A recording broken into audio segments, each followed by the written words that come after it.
joining us for the RIUNIT webinar on the debt crisis in Sri Lanka.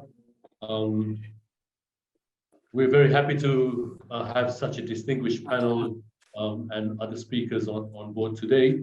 Obviously not so happy that we're doing a seminar or webinar on a debt crisis situation, whereas we would have hoped to have been doing something about investing in Sri Lanka. Never mind, we do have a few more people to join, but I think in the interest of time, and I know that people have other commitments today, so we will push on. To kick things off, we're very fortunate and lucky to have Sir Peter Heath. Sir Peter Heath is a decorated British diplomat with military experience and a background in philosophy, politics, and economics. He's had a extensive career in the British High Commission.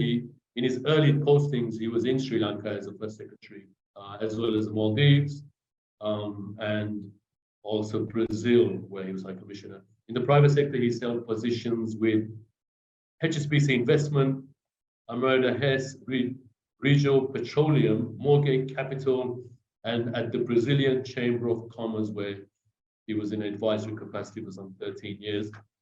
We at RIU are very fortunate to also have him on board as an advisor on our advisory board. So I will hand it over to Sir Peter for a few words. Over to you, Sir Peter. Can you hear me now? Yeah, perfect. Okay, fine. Sorry for that. I thought I had unmuted. So welcome to our distinguished panelists and to the remaining audience. It's a very worthwhile event today. The economy of most countries is usually pretty much fluctuating, but that in Sri Lanka has shown a particular talent for its ups and downs over the last few years. And sadly, perhaps more downs than ups. But it's a country with some valuable resources. Possibly the foremost is tourism. As you might have mentioned, or did mention in that little resume of my career, I spent a while in the Caribbean. There are a lot of islands and a lot of smaller countries in the Caribbean that make a very good living indeed out of tourism, year in, year out. And it shows what can be done. And but unfortunately, tourism does not go hand in glove when there are bombings or riots or police using tear gas, etc. So a very important part of tourism is political stability. I shall look forward to hearing members of the panel with their views on the economy. I have one little story to tell about economics. Having, as you'll have heard, done a third of my degree in economics many years ago. This is of the guy who takes his economics degree. He fails it.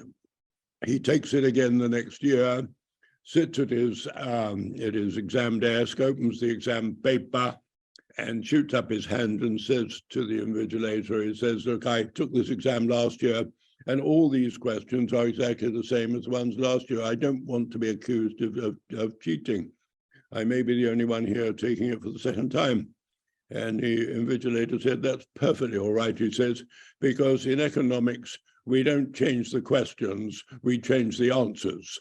And so most economists find that fairly amusing. I do.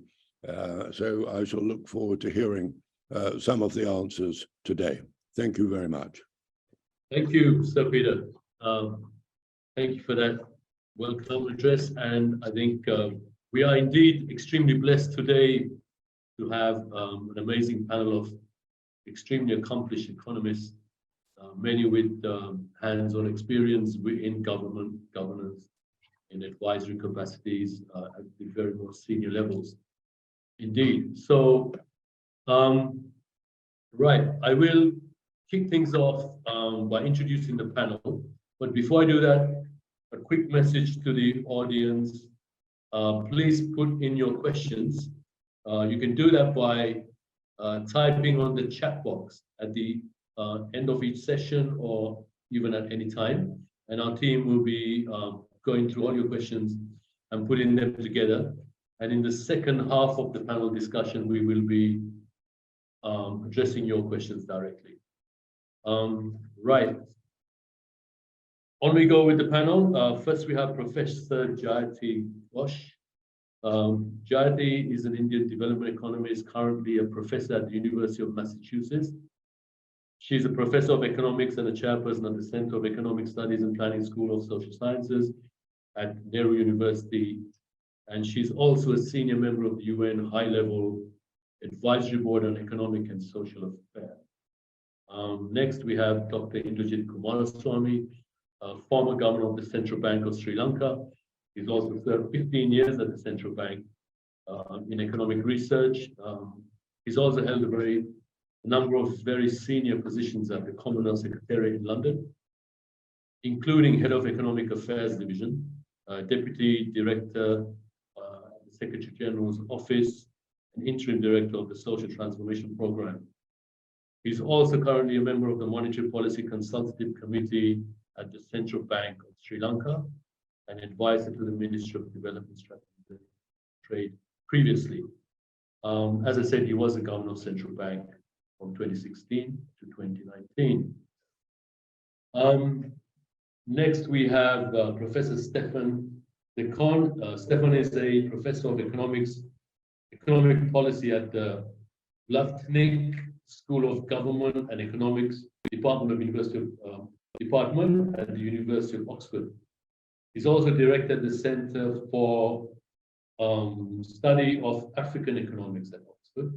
He combines his academic career with work as a policy advisor. In 2011, he was chief economist at DFID, that's the UK's leading development funding institution. And from 2020 to 2022, he was development policy advisor to successive foreign secretaries in the UK. Then we have Honourable Niranjan, Deva, Aditya. Honourable Niranjan is currently an advisor to the President of Sri Lanka. He's a presidential envoy of Sri Lanka to the UK, the EU, and the Commonwealth. Formerly, he was Vice President of the European Parliament for 20 years and a former member of Parliament in Great Britain. He's currently Deputy Lieutenant of King Charles in the UK. Right. We do also have Yanis Varoufakis, Professor Yanis, but I believe we are still waiting for him. So I'll hold back his introduction until he joins. I know that Yanis did have a clash with Greek Parliament in terms of time. So when I say clash, I meant a timing clash, not a debate. But yeah, so hopefully he will join us in the next few minutes. The team have sent emails. Right. As I said, unfortunately, we are dealing with a crisis. We have very serious indicators. In the world, Sri Lanka is currently ranking as the 7th highest for child malnutrition, which is a very sad place to be. It's the 2nd highest for child wasting in South Asia. This despite all the progress that was made in the last 15, 20 years, especially since the end of the war, when we believed in a peace dividend and all the benefits that come along with peace and prosperity. We seem to have taken a very quick U-turn south in the last couple of years, certainly. And yeah, according to the data we have, 68 people are using food as a coping strategy to get through the current time. So the situation is a very serious one. Let me start with a couple of questions from myself, the panel. First of all, I would like to ask each and every member of the panel, to what extent is Sri Lanka a victim of a perfect storm in the external environment? I think the audience and all the panelists are certainly aware of what's been happening in the world, so I won't go into that now. And on the flip side of that question, to what extent does Sri Lanka have its own policy blunders to blame?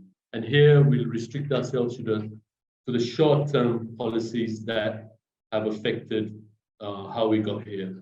I will start with Jayati, if you can start maybe 2-3 minutes each, please.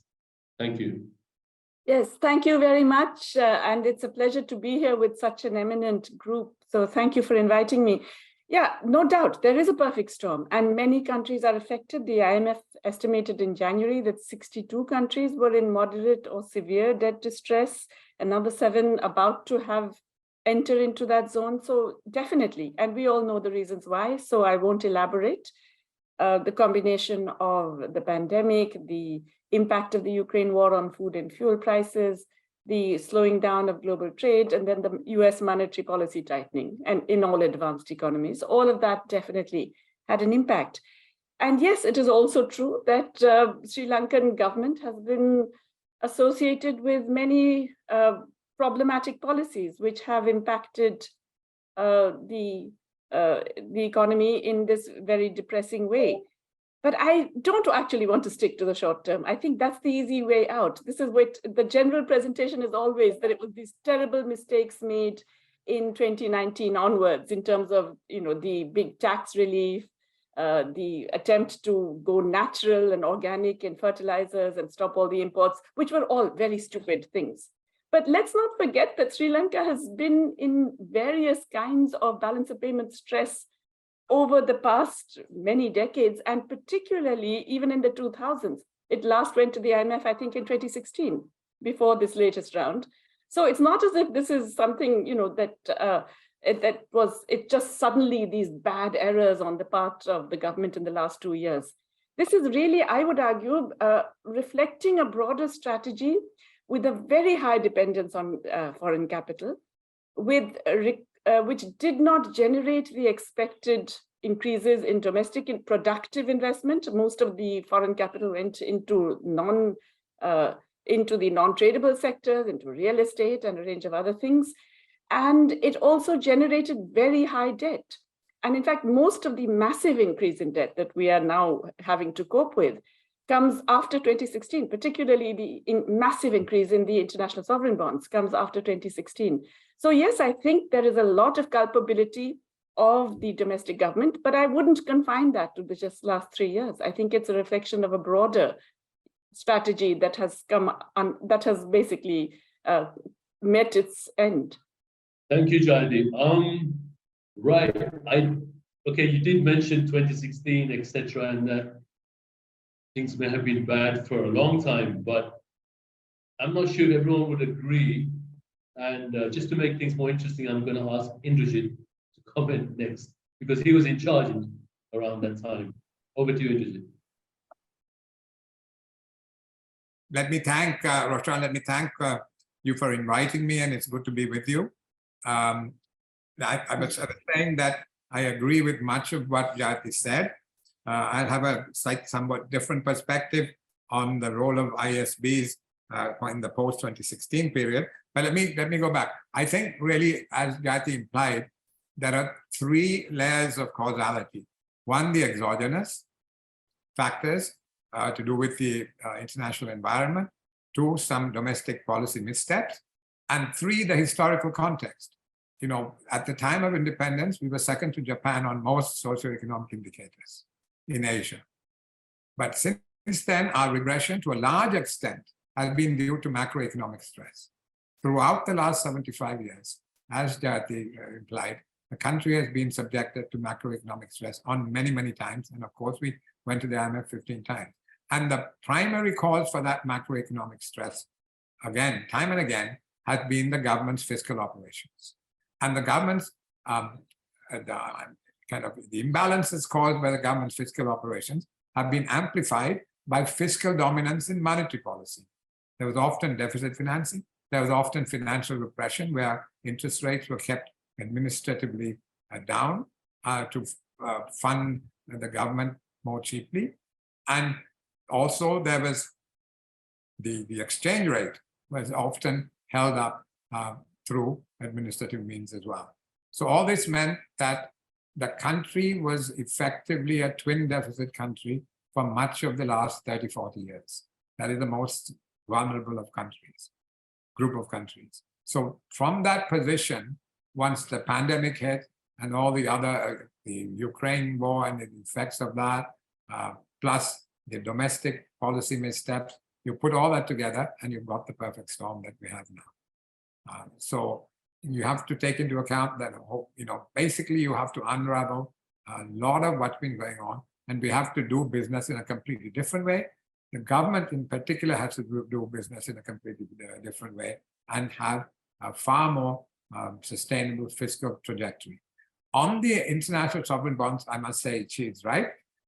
By data says that the international sovereign bonds increased by 10 billion, but that was compensated for by a reduction in short-term borrowing.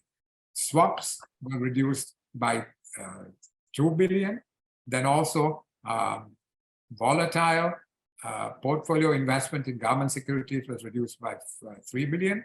So 5 billion of the increase in ISBs was really switching from these instruments to ISBs which were longer term and more stable, and actually, in fact, cheaper than those other instruments. So that was part of the story.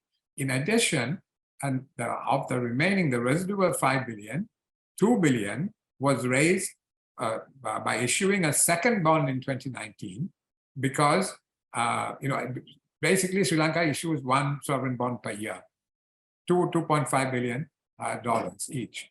But in 2019, we issued a bond for 2.4 billion in March, but then another one in June, because elections were coming up. We'd had the Easter bombing, and it was clear that there was going to be a change of government, and the new government was likely to have a completely different approach.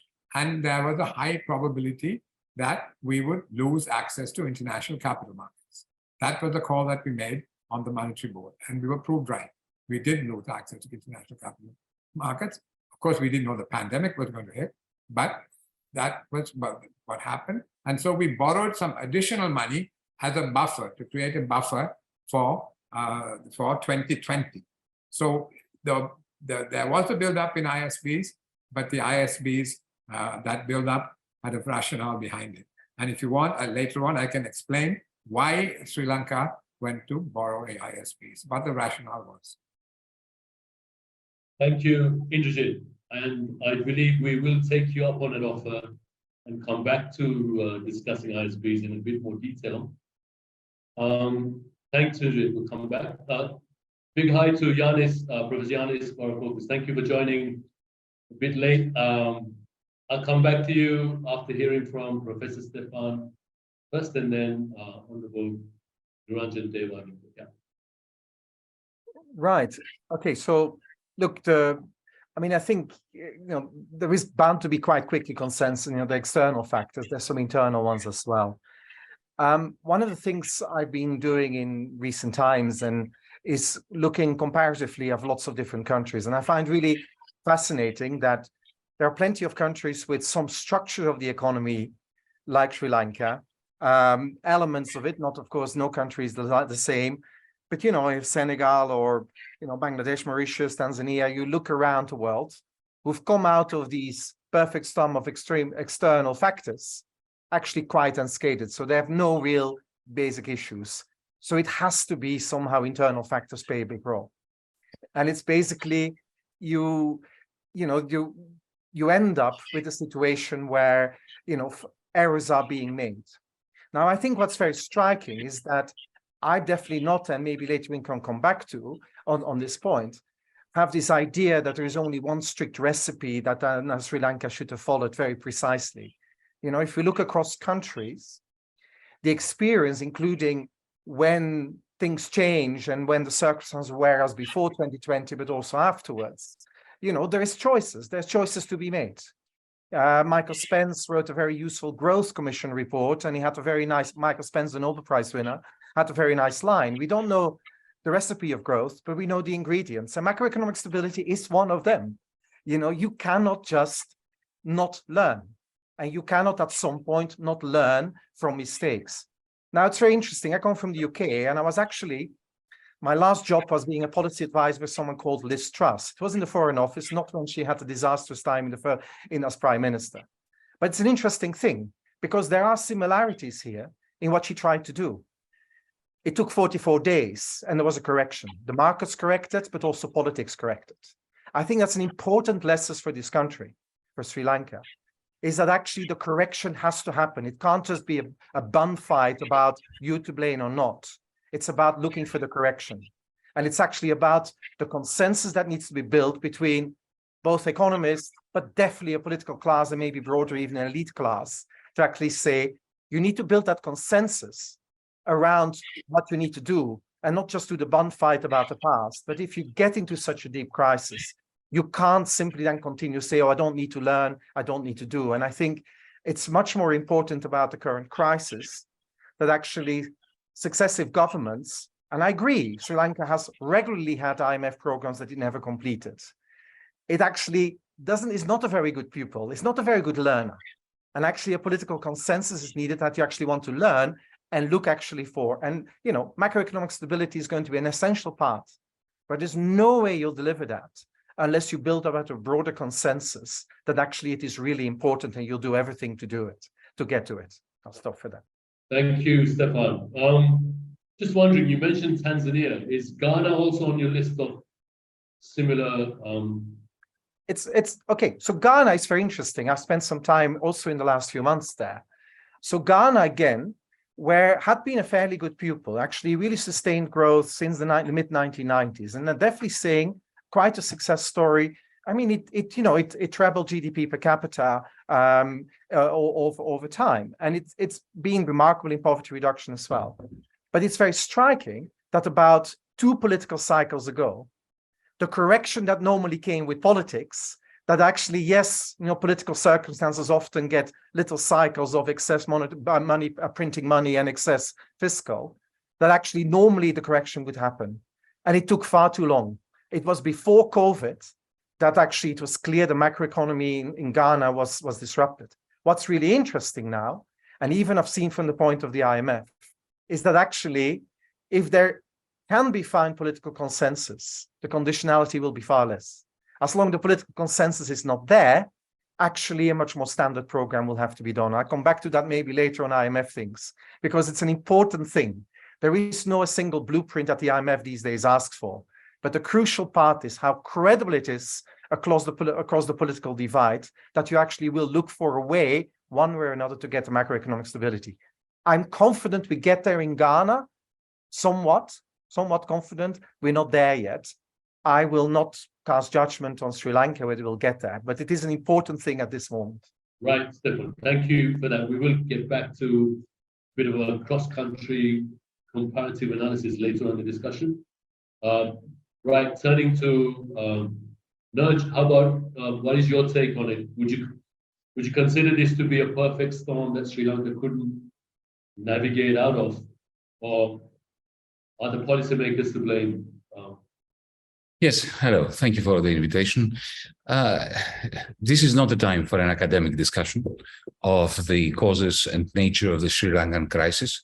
Of course, any attempt to come up with ideas on how to deal with this crisis will need to be grounded in a deep understanding of the nature of the problem. But at this moment, when you have a whole population that is being driven into misery and a crisis which is unfolding, both the crisis of the society and the economy and of course of politics, at such a great speed, I think we need to discuss the real policy issues at hand. What needs to be done today? There is a very clear program by the International Monetary Fund, which is being implemented as we speak to a very large extent, before it has been formally agreed to, or actually even agreed to at all, in the Parliament of Sri Lanka, which poses questions about process. And process is not to be scoffed at. It is a crucial aspect of any attempt to stabilize an unstable situation. Now, the IMF has a template. We know it very well I know it personally here I'm speaking to you from Greece's parliament. We've had a hugely unsuccessful IMF program. The IMF has admitted to it itself. We know that this IMF template fails more often than not. It is based on an idea that sounds quite plausible and quite reasonable. The idea that the IMF comes into a country when the country has failed and seeks to remedy the situation, the conditionalities, the reforms which are necessary in order to end the source of the problem, to terminate the fire, in a sense, to extinguish it, and then provides funding in order to help the country reestablish itself internationally. That's the idea. Now, it seems to me that there are very serious issues with this idea, not just in Sri Lanka, but let's focus on Sri Lanka now.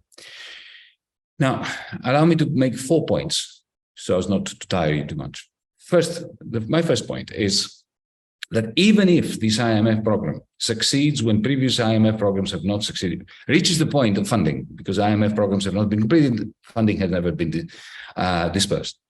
Even if we reach the stage where the IMF starts to release its funding, the 2.9 billion or whatever, that if it simply replaces existing debt, and especially under, have you noticed the very sharp increase in SDR interest rates of recent months, that will bring us back to the groundhog years of, traditional sovereign debt cycles. Maturity extensions offered by the IMF do not address insolvency issues, while the programs, the reforms, the conditionalities of austerity-induced recessionary forces are very much fear is going to freeze Sri Lanka in a permanent expectation of future debt haircuts that will have to come because the IMF program of restructuring is not going to succeed, more likely than not.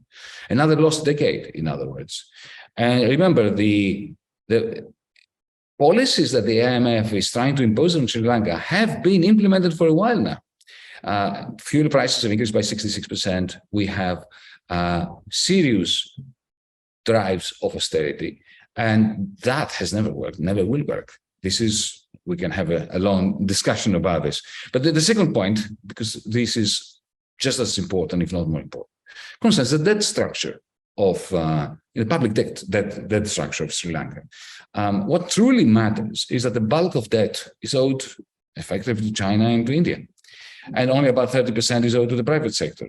Now, a robust, democratically backed, consensus-driven Sri Lankan government has a duty to enter into direct negotiations first with India and China, setting aside the IMF template.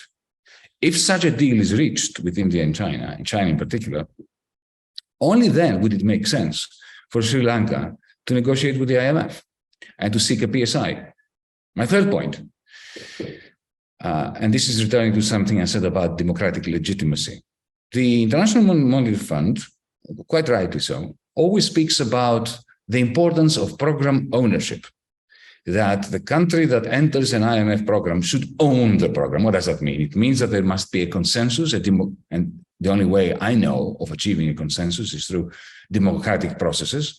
What we didn't have here in Greece in 2010, we didn't have it in 2015, and that was one important reason why the program could not work. Not the only one, of course. The macroeconomic idiocy of the program didn't help. But looking at Sri Lanka today, it seems to be quite unacceptable that the IMF program, which is being implemented as we speak, without disbursements, of course, has not been approved by Parliament. I heard, correct me if I'm wrong, that the government has cancelled the 4th of March local and regional elections. Now, that is a massive blow to any attempt to create a democratic process that allows a country to own its problems and its solutions. I also heard that the Interior Minister, unbeknownst to the Foreign Minister, has effectively tied up the intelligence services with the CIA. And that brings me to the last and fourth point. Debt is not just an obligation.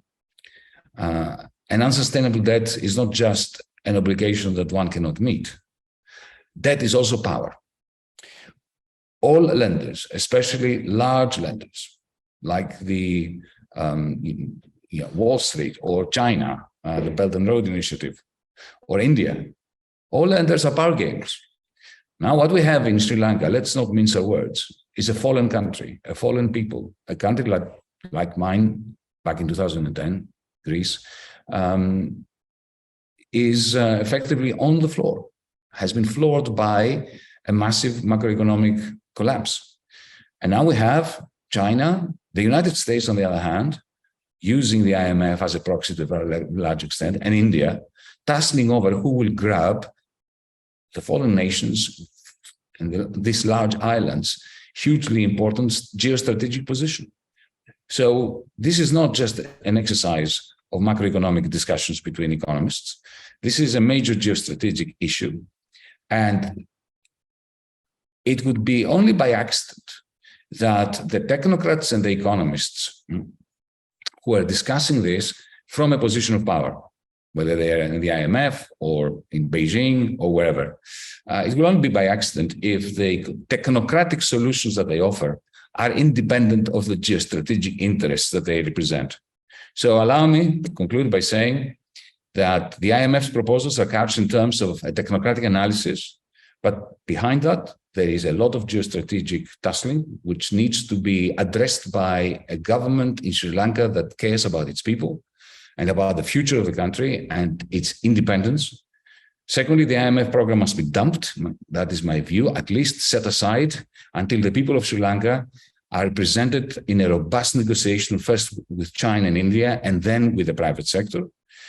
And colleagues, allow me to simply conclude by saying that,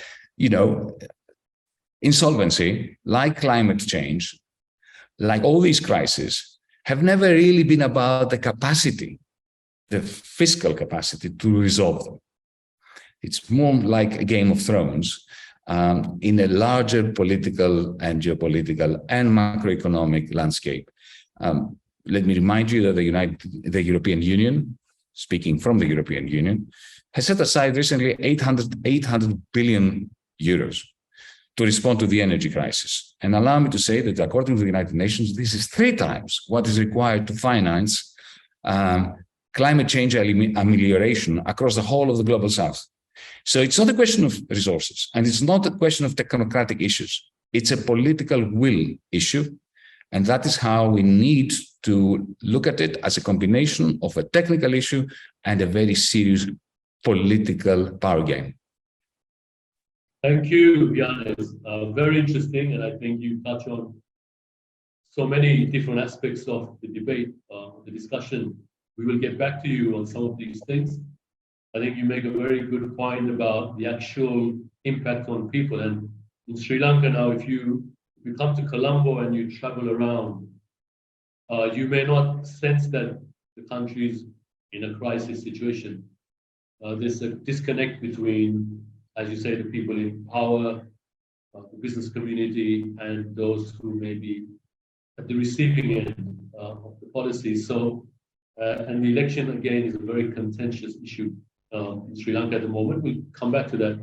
I'm going to pass the mic back to Niranjan for your thoughts on this, please. Yanis makes some interesting points.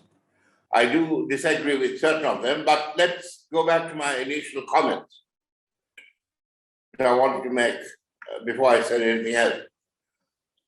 The Sri Lankan elite political establishment, ever since independence, bought votes by promising successive series of goodies, almost free transport, free health, free universities, even at one point free food in the 80s, as election promises which the country clearly could not afford. So it had a culture of bribing the electorate with various initiatives, which in order to fund, the country went out and borrowed money and carried on in a vicious cycle. You talk about a perfect storm, yes, but this is an accumulated crisis which hit the perfect storm. But the catalyst for the perfect storm to implode was the fact that for not very transparent reasons, unlike in the past when the Sri Lankan government of the day ran out of money, they just went and borrowed it on the in the money markets, and they serviced their loans and delayed their payments and carried on bribing the electorate and carried on being in power. But suddenly, for, as I said, not very transparent reasons, the credit rating of Sri Lanka started dropping. Now, had that happened 10, 15 years ago, Sri Lanka would have had a crisis like we have now. But this happened after the perfect storm had engulfed many economies around the world. And when the credit rating started dropping, it could no longer go back and do what it had always done for 70 years. Go back to the bond money markets, borrow money from the bond, whoever was willing to pay for the bonds, and carry on financing the short-term interest and whatever had to be paid off for that period. And it then came to a point where it could not borrow at all. And that is why we are in this current situation. Now, when your bank manager refuses to lend you any more money because your credit rating has dropped, you have to sell the family silver or the family jewels. That's what an ordinary family does. So if you look at the Sri Lanka's assets against its debt, actually Sri Lanka is quite a rich country. Sri Lankan state-owned assets, according to my last calculation, is worth about $500 billion in terms of value. But the operational side of these state-owned assets are diabolical because, again, electricity was sold for less than it cost to produce. Petroleum was sold for less than it cost to refine. Even, I think, airline tickets at some point were sold for less than actual cost of production. So whatever we did was to actually bribe our way out of the electoral needs. However, but if you look at the asset base of the Sri Lankan wealth in terms of replacement cost, Sri Lanka has about $500 billion worth of assets against $69 billion worth of debt. So if you were a bank manager and said to your client, hey, your house is worth 600 and your debt is 69, I'm sure I can think of a way to give you a little bit more money. Well, that didn't happen and can't happen because of how the credit rating has gone south. How do you fix this? The IMF cure might actually kill the patient totally. At the moment, interest rates are at 36%. There are 45,000 small businesses teetering on collapse because they just simply cannot carry on. And they are rescheduling their debt. The bedrock of the country is those small businesses that keep the economy going. And if they're in trouble, struggling, then we have big problems. Inflation has come down to about 50%. Ranil Wickremesinghe has started putting the house in order. But this is a 40-year-old house in order program that he's trying to do as fast as possible. The tax base, when he came into power,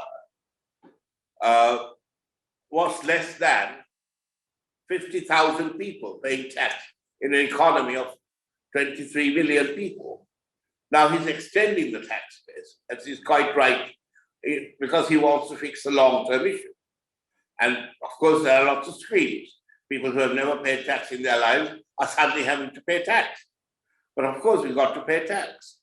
We got to reduce interest rates. We got to get the small businesses to move. We have to increase exports. So an export-oriented foreign exchange earning economy with a differential interest rate for those who export to those who do not may be one way out. However, all these require a political will, and actually more than a political will, a political understanding. The political climate in Colombo is so fragmented, and it is the perfect example, not of a perfect storm, but the perfect example of my party before country. As you know, I've served in the British political establishment and the European political establishment. When you come to a crisis like this, you put the country first, party second, and your constituency needs third. Here, I see the whole thing upside down, party first, country, I don't know, second or third. And the politicization of the crisis is not a very clever thing to do. And what Sri Lanka requires is a self-examination, a private debate to define what the national interest is and to bring everyone together to act upon that national interest. Thank you. Thank you, Niranjan. Again, very interesting. And I think you touch on the politicization of the economy, which is a very interesting and I think accurate observation of what's been happening in Sri Lanka, because if you take each of the elections over the last maybe 75 years, there have always been these promises of some form of reward for political patronage. And that's one of the reasons why our public sector and the state-owned enterprises in Sri Lanka are in a terrible state, overstaffed, and mostly making a loss. So it may not be the theory, but certainly the practice of public sector running utilities, etc. Because, you know, when we studied economics, we also, the UK is a mixed economy. And we believed in the wisdom of that to some extent. I don't know to what extent that's true anymore. We'll get back to that. So I think from what we've heard, maybe it's not a case of a perfect storm or short-term blunders, but a third factor of long-term conditions that were prevalent, which made Sri Lanka probably one of the most vulnerable, if not, you know, the most vulnerable, certainly in the region, given the twin deficit, the fact that the country's never had a trade surplus in 75 years of independence. On 2 occasions, yeah. Exactly. So, right. Moving on, I think today in the news, I don't know if everyone here has heard that the government announced that it has implemented number 15 on the list of measures that the IMF would like the government to implement in order to move forward. And I think that that specific number 15 was the increase in the electricity price tariff. So increasingly, it looks like something will be negotiated. So given that the title of our webinar is looking at how we manage the situation in a pro-people centric perspective and the impact on people and particularly the low-income earners. So to what extent, I'm going to ask each panelist to be brief. To what extent do you feel the IMF measures that have been mentioned for Sri Lanka specifically, I won't go through it now, I'm sure you're familiar with it. To what extent will these impact those more vulnerable communities? Let's start with Indrajith. Okay, thank you very much, Roshan. Let me, if I may, just make a couple of very brief comments on what we've heard. On Professor Dercon's point about the need for political consensus and maybe a consensus among the elite to basically get out of this macroeconomic stress that has been there now almost for 75 years since independence. But we haven't had that consensus, which is why we have had to go to the IMF 15 times. And it's still not clear whether we have that consensus. And until we have that consensus, we may have difficulty in getting out of this situation. And how did we get away with it for so long? That's because Sri Lanka liberalized its economy in 1977, the second country after Chile to liberalize its economy of those countries which went down the dirty list, like the inward-looking. So, and of course, Chile was a military dictatorship under Pinochet. So the traditional donors were not very keen on holding up Chile as a poster child. But Sri Lanka, with its pluralist polity and a liberalized economy, was an economy which the traditional donors wanted to, within which the traditional donors wanted to show good development outcomes. So they pumped in large amounts of foreign aid. Sri Lanka was able to live beyond its means and basically be supported by large amounts of foreign aid. And when we kind of had a crisis, when even with that foreign aid, when the system became unsustainable, then we went to the IMF, got a concessional IMF program, and then had more foreign aid pumped in. And we've continued like this. And of course, it helped, to be fair, it helped us to maintain our social indicators. Sri Lanka is an outperformer on the Millennium Development Goals, on the UNDP Human Development Index. So this is how we kept going. But then the good times ended when we graduated. We graduated to middle income country status. Gradually, it was phased out.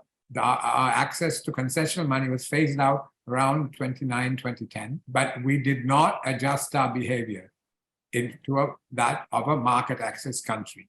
We continued to behave as though we had large amounts of foreign aid that would be available to bail us out. And then the need to accept the discipline of rating agencies and international capital markets was not something we really got our head around. And that part, at least partially or to a large extent, was the kind of cause why we got into this difficulty. We kept on behaving as though we could be bailed out with concessional money, and that money was not forthcoming. And then we had this massive crisis. And of course, things were compounded by the pandemic and the other exogenous factors we have talked about already.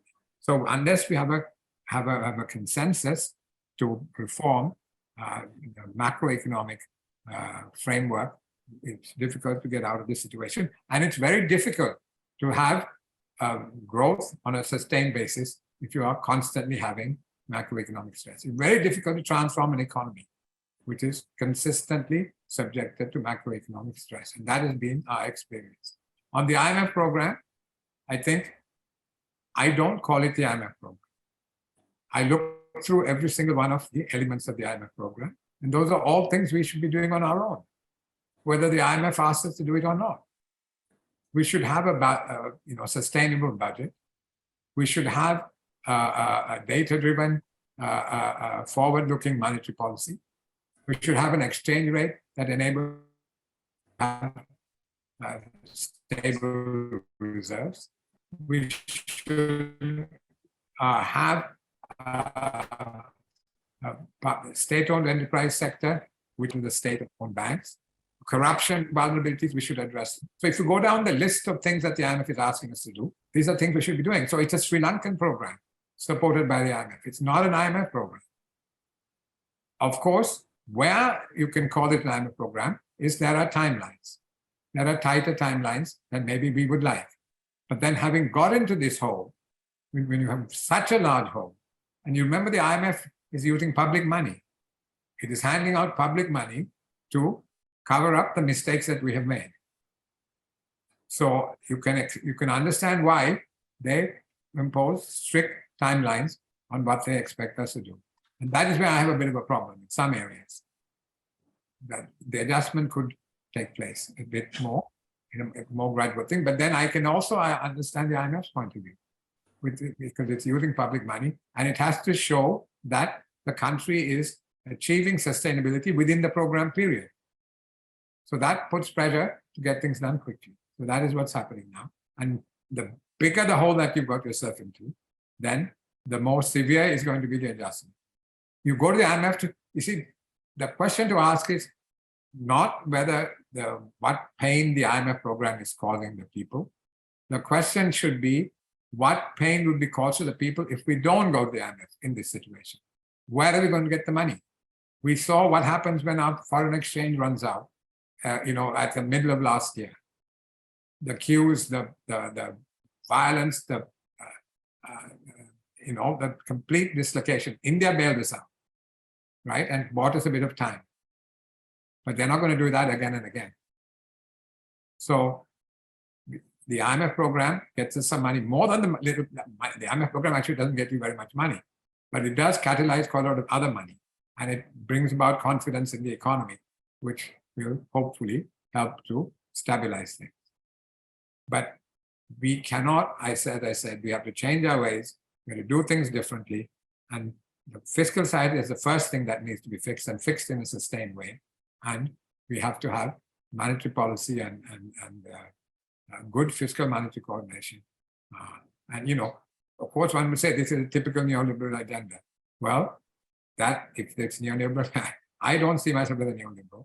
I'm a very strong believer in a very robust safety net. One of the things we need to do is somehow find money to have a very robust safety net, particularly during this kind of situation, to protect the vulnerable, but it must be well designed and hopefully well targeted. But thank you. Okay. In the interest of time, we have to keep it somewhat brief. I don't think everyone on the panel would agree with you that it's kind of like that the IMF program is consistent with being the Sri Lanka program. Anyway, I'm going to pose the same question to. I would like to know where else we can get this desperately needed money that we want. If we don't get it from the IMF, if somebody can tell me where we can get that money, I'll be very grateful. I think we can go and get it. To some extent, obviously the question is not to say the ship's been wrecked, now we need to lift it up, what are we going to do? Rather, it's a question of how did we get here? Many people keep saying over and over again that Sri Lanka is an extremely rich country. So where should the finger point when we're asking the question, how did we get here? To what extent is it the domestic issues of mismanagement, and to what extent can we bring the external environment and maybe even the external players? Right, I'm going to turn to Jayati for her views on it, and then I'll get back to Yanis. Yeah, thank you very much. I think those are very interesting interventions by our Sri Lankan colleagues, and thank you for that. And I want to pick up on some of the things that they said, that there are choices to be made. I think that's very important. At each point, there are choices, and which policies you use or choose at any point reflect politics. I'm interested to hear that, there's this general bemoaning that the economy is heavily politicized. I can't think of a single economy that is not politicized.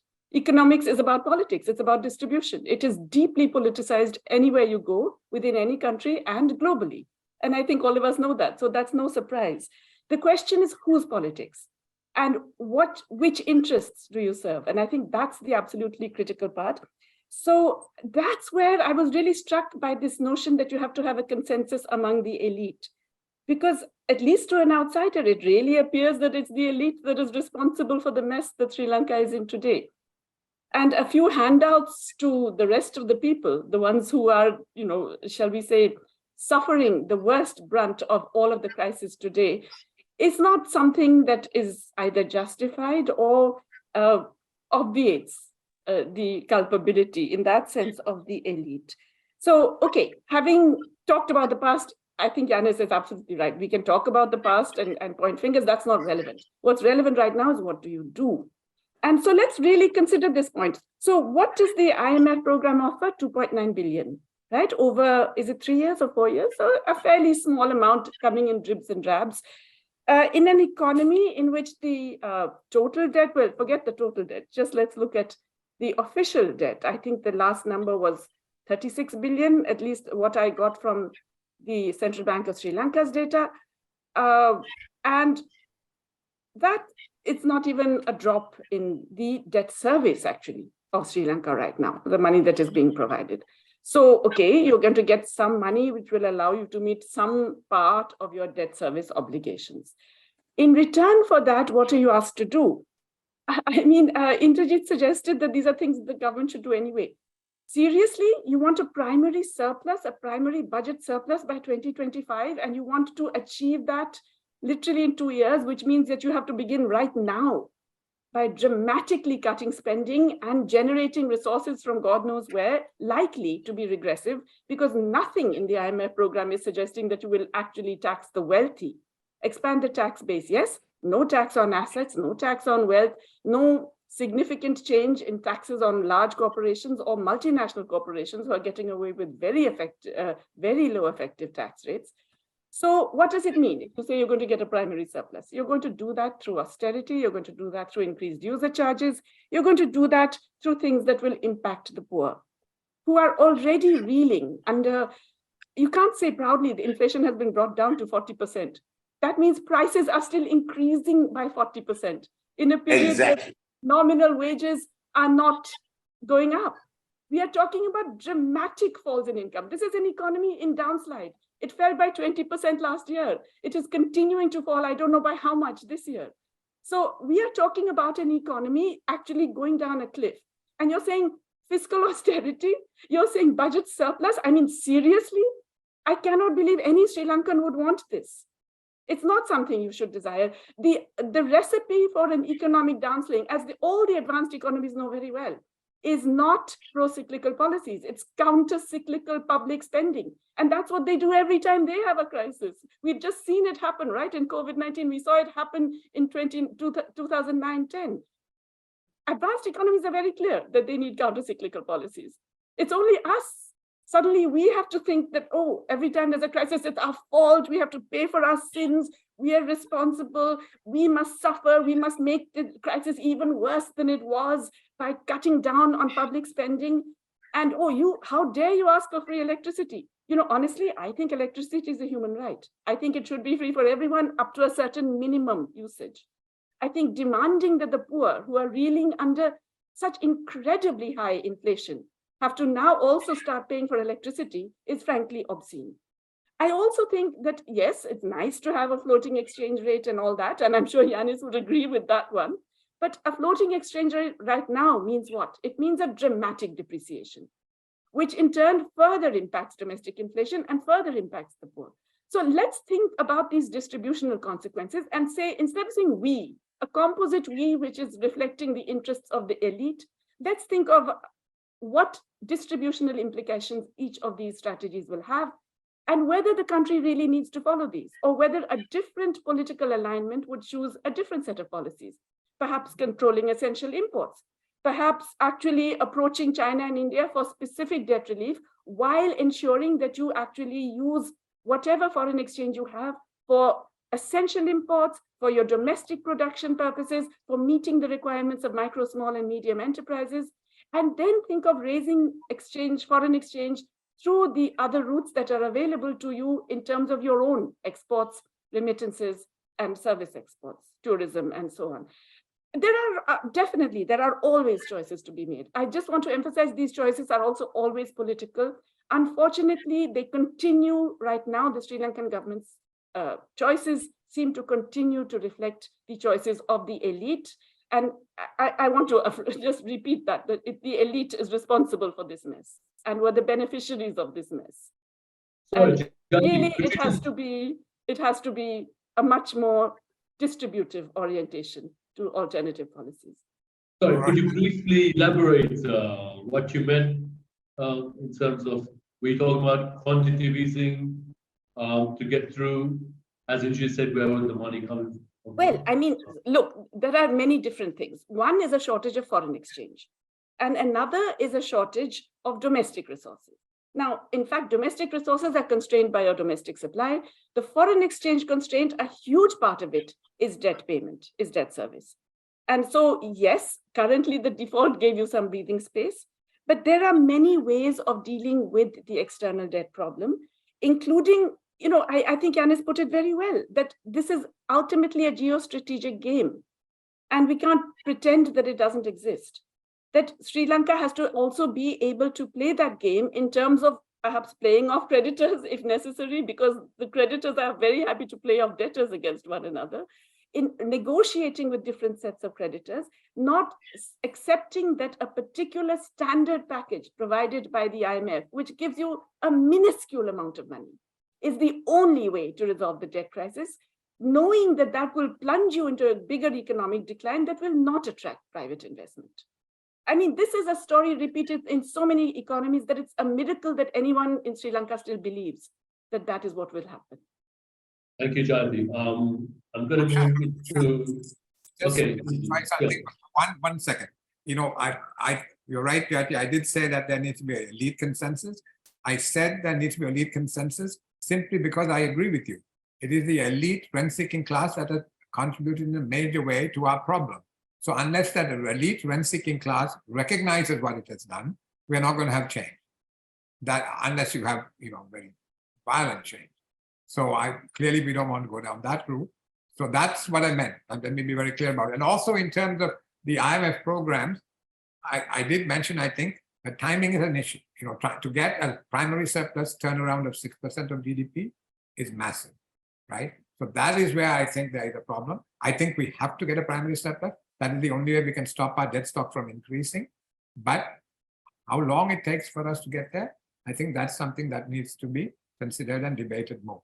Thank you. And also how, no, Indrajith? Yeah, sure. Shouldn't you tax the rich? Shouldn't you be taxing large corporations?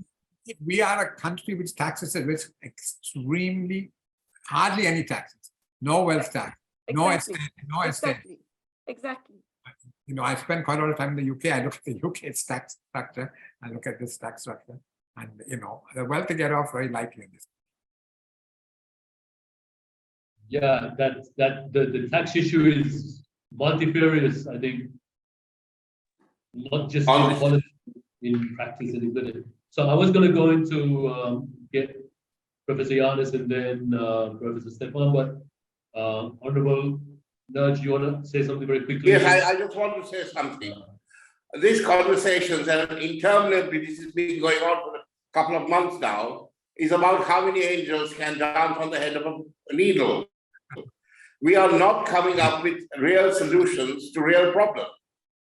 The IMF program, with its paltry $300 or $400 million a year for $2.9 million over 3 years, is not going to do much.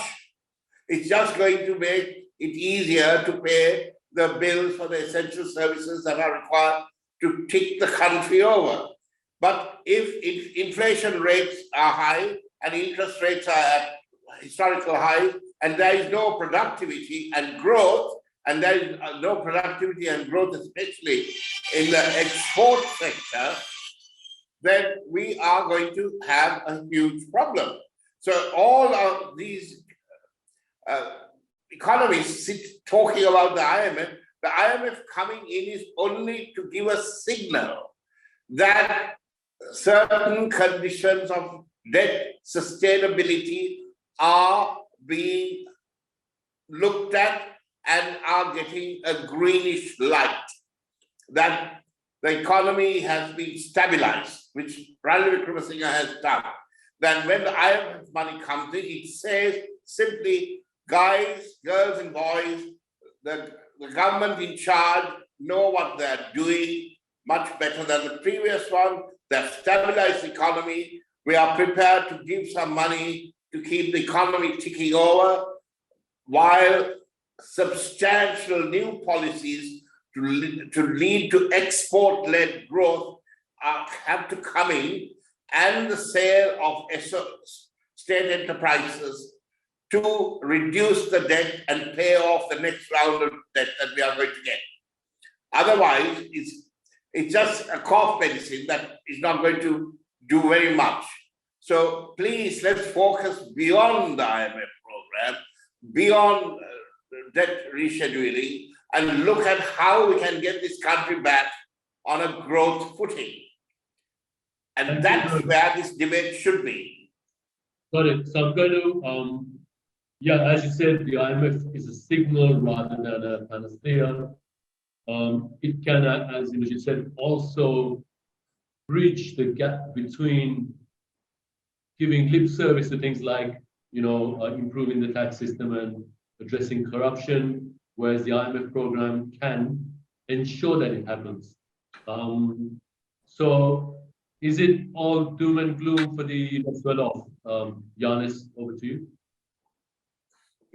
Well, allow me to answer a different question, much more pertinent, if I may say.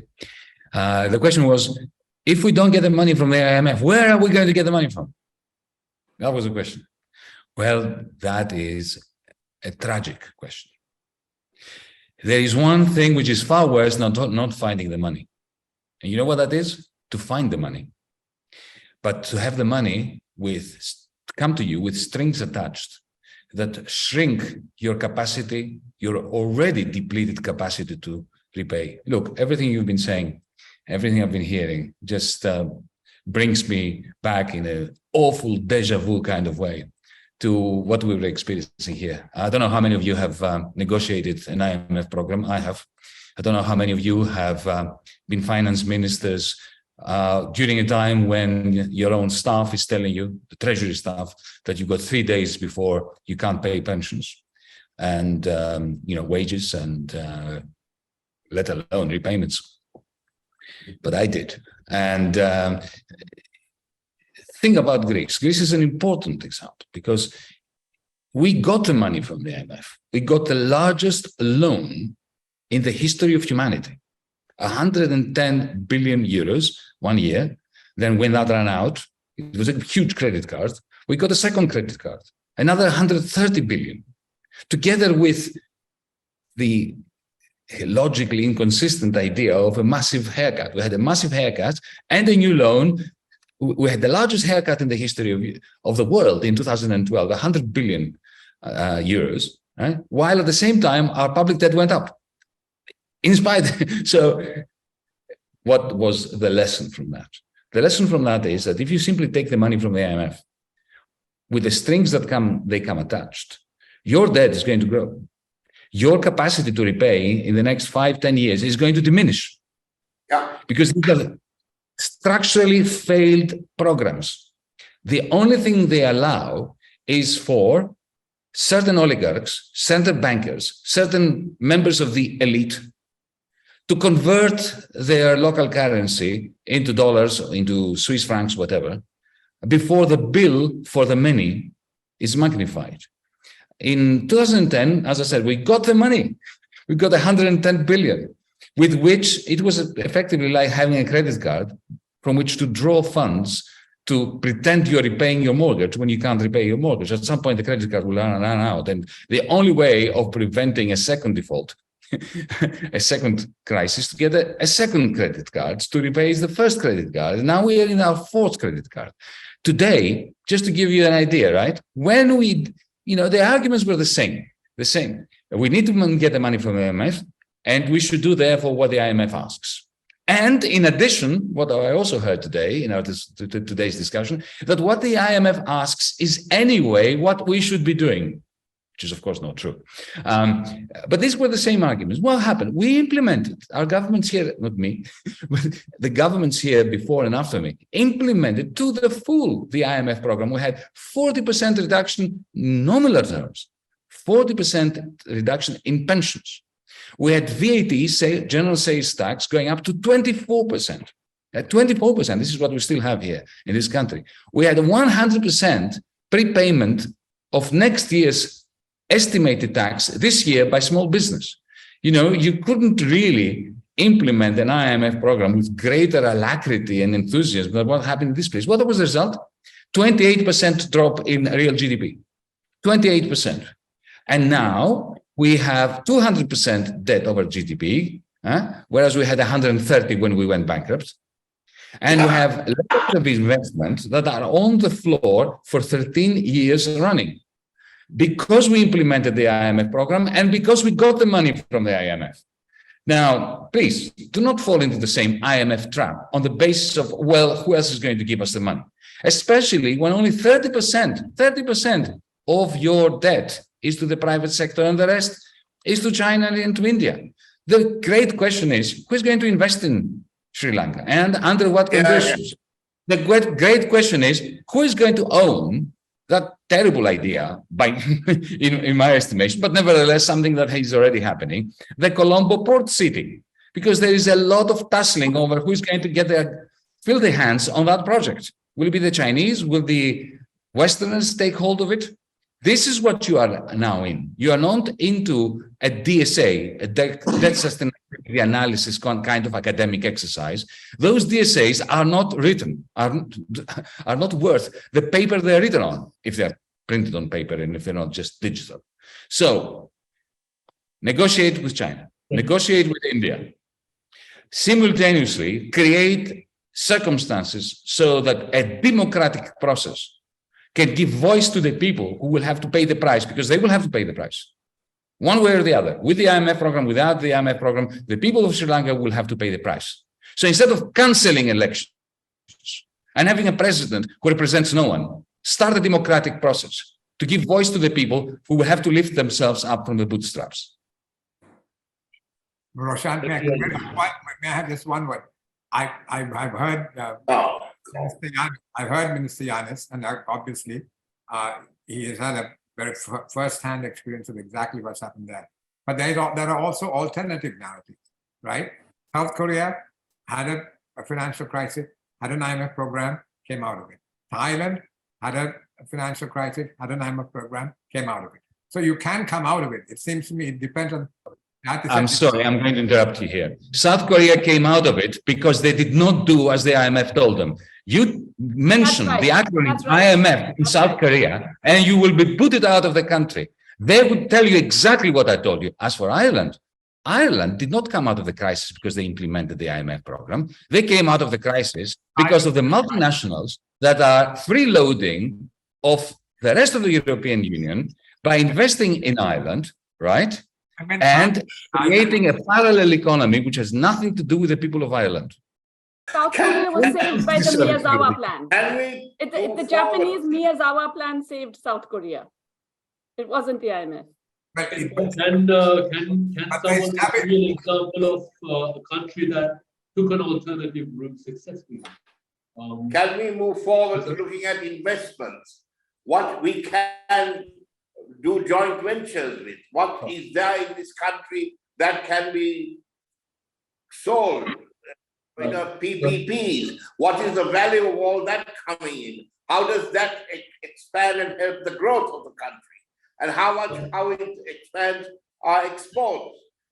This country has rutile, titanium dioxide, phosphates.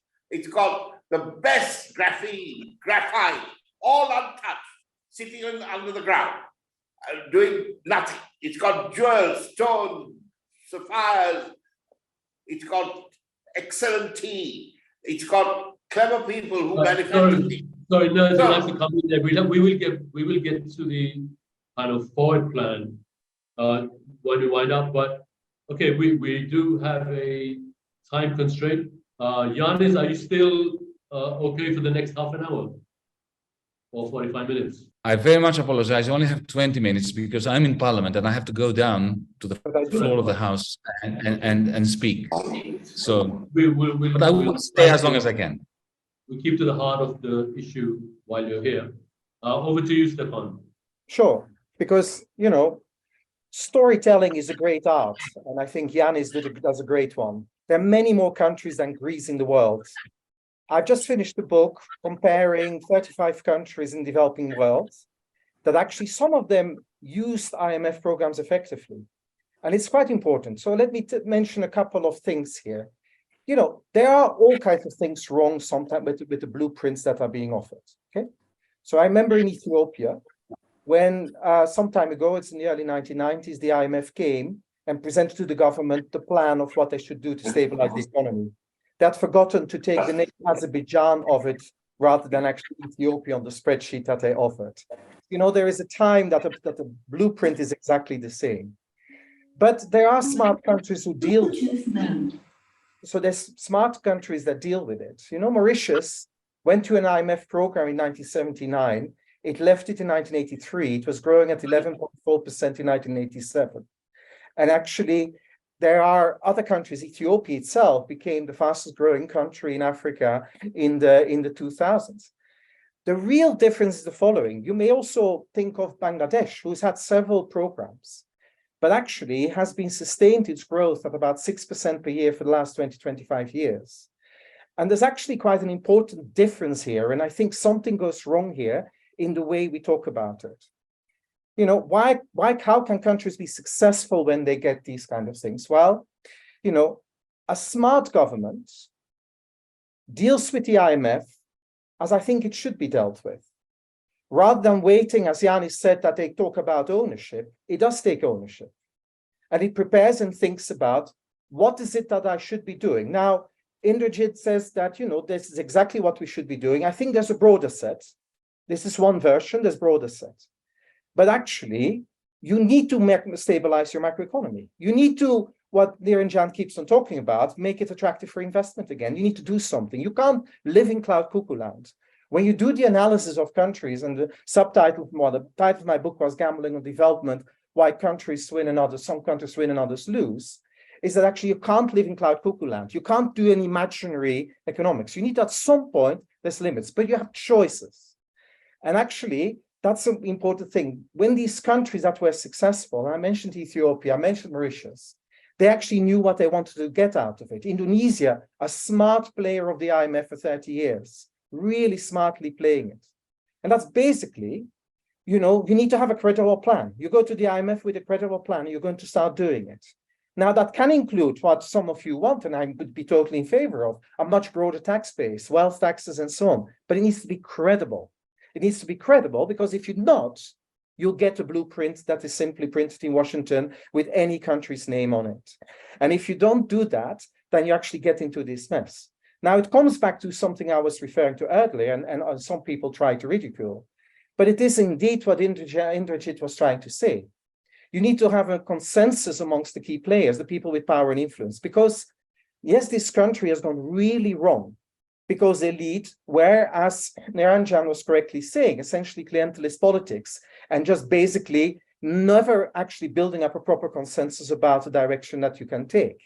So if you don't have that, then you can't do it. If I analyze comparatively these different countries, and I don't talk about Korea and Japan, it's a long time ago, I talk about all countries since the 1990s, you talk about somehow finding elite consensus so that the elite doesn't block, and that's the main point, that the elite can block. The elite has blocked in Sri Lanka progress so that they don't block it and actually build up a consensus around development and about growth. And I think that's the key part of it. If you play the IMF well and you take ownership of what you want to do, how you're actually going to stabilize, but not living in cloud cuckoo land. You know, as Indrajith said, you know, you can't just keep on printing money. You can't just keep on dreaming there in it. Yes, in fact, it's an interesting thing. I've been advising one particular country, exactly what Yanis says. Go to the creditors, that country is doing it, and negotiate with them. You know, complain that the DSII of the G20 is useless because it's far too slow. Sri Lanka depends too much of that kind of conversations. Go on that plane to China and negotiate. Go, whatever it is in India, it's a bit more complicated where you would be doing it. Yes, do that, but get a credible plan and don't live in cloud cuckoo land and saying, we don't need the IMF. We can just do anything. We can just keep on now doing anything. No, there is limits. The main thing I learned from looking at all these countries is that the main thing that economists can tell you is don't do stupid things. There's boundaries what you can do. You have choice, you can make your own plan, but there are boundaries. So I don't know Sri Lanka well. I'll be next week for the next 3 weeks in the country and I hope to learn more. But it sounds to me that actually these boundaries were trespassed and these boundaries got you in the mess. At the same time, elite consensus was never there. It was always elites playing off each other and doing clientelist politics. So there's a political thing you need to do, but then you need to actually have boundaries in what you do. And for God's sake, use the IMF for what it was set out to do. You will be surprised that in Washington, many of these IMF people, I don't mean the top there, not the board, but many of these people love a country that has a clear plan of how to actually stabilize that is credible. I know, and I can't name them because I'm helping one of them, has a very credible plan at the moment, will get an IMF program, but they call it their homegrown economic plan. And it's actually far more interesting than most of the blueprints that get offered usually. And I think that's where we get stuck. and that we need to try to find a change. Thank you, Stepan. Very, very good point. And I think Bangladesh is an example. I'm allowed to say, I don't know if you are not, where they actually went to the IMF much later than Sri Lanka did and got what they wanted. And I think it's already signed, sealed, and delivered because they went early and they had their house in order. Sri Lanka couldn't do it. And part of the reason for that is actually the fact that a very populist politician came in promising the world, and they're generally regarded as having done a pretty terrible job at managing the central bank, etc. This is before Indrajith. A quick comment on that, if you will. I'm very much in sympathy with what Professor Stepan just said. I think you're absolutely right. You know, what you have to do, and this is something that we have not done very well in Sri Lanka. Once you get an IMF program, it gives you a template to stabilize the economy. And that is by intention, it reduces domestic absorption. What does that mean? It reduces consumption and investment. You have to undertake the structural reforms concurrently, side by side, to strengthen the growth framework and give impetus to the economy. That we have never done. You know, when we took the IMF program, to some extent, at least for some time, at least till an election came by, we implemented the stabilization policy. But because the structural reforms are tougher, much tougher. It has to do with the investment climate, with factor markets, with trade policy, trade agreements. These are tough things that need to be done. And we have never done them, never. And to the government's credit now, they are trying to do these things. We need to do it concurrently. You stabilize and do the structural reforms to get the impetus in the growth. Otherwise, as almost all the speakers have said, we go down. But we have to do the stabilization because while you have macroeconomic stress, we have found it's extremely difficult to have transformative change and growth. Thank you. Thank you. I'm going to have to skip over some of the questions that we planned. So a slight change to accommodate Professor Yanis would be to keep going for the next 10-15 minutes and then take a 1 minute, 2 minute break for a cup of tea and come back and answer the questions from the viewers. Is that okay with everyone for the next, that will be like 30 minutes in total. I hope that's okay. So we'll continue. Just picking up on something that Jayati said, actually, no one in Sri Lanka, a very small percentage, would have even heard of the Paris Club a year ago. But if you go to the street and speak to someone selling newspapers or whatever, they have now heard of the Paris Club. So in a way, maybe this is a way of educating the public and moving this on. Keeping with ISBs, many people have asked the question now, as Sri Lanka emerged into a middle-income economy, it has turned to ISBs in the last 10, 12 years. What impact does this have on promoting transparency and reducing corruption? Does it conduce it or is it counterproductive to that? Would someone like to go first on that one? The idea that ISBs is not a transparent tool for the government. Is there an alternative? Well, considering I'm possibly a guilty party in this, let me have my say first. One is, why did we go into ISBs? As I said, we graduated from low-income country status, and we were a donor darling, getting large amounts of foreign aid.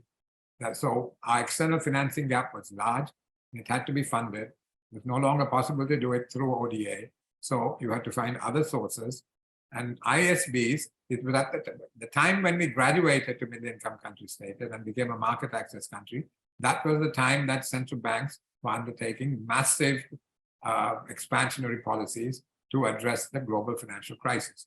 The timing was almost perfect for us. But then you can argue that we may have overdosed on ISBs. But let me say this, because of the large fiscal deficits, the domestic interest rates, the treasury bill rates were 12, 13%. Now, we were getting ISBs, 5-year ISBs at about 5.5%, 6%. 10-year ISBs say between 7 and 7.75%. So they were about 4-5% cheaper. And given that the average exchange rate adjustment was about 3.5% per annum, it seemed to make sense to do it, because having a domestic interest rate of 13 and an ISB of say 7.5 or 7.75, that is a static picture. Now, if you didn't get that 2.5 billion a year from ISBs and you had to raise it domestically, then the domestic interest rates would be way above, would have been way above the 12-13%. So the ISBs were useful in terms of filling the external financing gap when we lost access to concessional money after graduation. But side by side with that, we had to make sure that our macro fundamentals were strong enough for us to maintain our rating and continue to access the international capital markets to avoid the rollover problem. But we didn't do that. Our macroeconomic fundamentals kind of deteriorated rapidly. We got downgraded, as Niranjan pointed out, and we lost access to markets, and we had a massive rollover problem. So but there is one aspect, the proceeds of ISBs are not earmarked for any particular purpose, right? They go into the consolidated fund and are used by the government for various kinds of expenditure. One improvement that can be made, because this is external borrowing, is to get governments to earmark the resources raised through international sovereign bonds for particular purposes. And at the moment, it just goes into the consolidated fund. And perhaps there could be greater transparency about raising money abroad if governments are forced upfront to say what they're going to use the ISB proceeds for. Thank you. Okay, right. Can I, since Yanis, sorry, okay, Jayati, you go first. Is there an alternative? No, let Yanis go first and then I'll come. Yeah. Thank you. Over to Yanis. Well, very briefly, on these two different issues, but connected, sorry about this, the question of IMF programs that have succeeded. When IMF programs succeed, it is because the governments not only own the program, but because they do not do as the IMF told them. And it's not just South Korea. I think the most successful IMF program in the history of the IMF was Poland in the 1990s. Poland was in a state of complete and utter bankruptcy. Its economy was collapsing faster than Sri Lanka is today. The IMF visited upon them with the same combination of loans and an austerity plus privatization program. And the government in Warsaw said, no, we do not want your program. We are not going to implement it. And they came up with their own program. And this was perhaps the only time in the history of the IMF that the IMF, in the end, for reasons that I don't want to enter into now, accepted a national program for reform and restructuring. And that's why it worked. I have this from the horse's mouth. It was actually the good people in the IMF who told me, doing a little mea culpa, that, Poland would not have succeeded if they had done what we told them to do. It is because they insisted on a completely different structure of economic and social plan. That's the first point. Regarding international sovereign bonds. I'm going to interrupt you quickly, Janis, to say that it's not the only country. There's plenty of examples. It is the only country that seriously succeeded. Everything else has been either a complete catastrophe or macroeconomically insignificant. We would have to disagree on this, Stephen. The IMF programs are important. Let me come to the second point, because I just want to end this, because I've already monopolized a lot of this discussion. On the international sovereign bonds, look, the question is, do you borrow during the good times or during the times of financial exuberance? For instance, QE, or when, the great moderation was fueling indebtedness from subprime markets of mortgages in the United States to third world debt. Do you actually use that period during which lenders are falling over each other in order to give you money? Do you borrow in a foreign currency.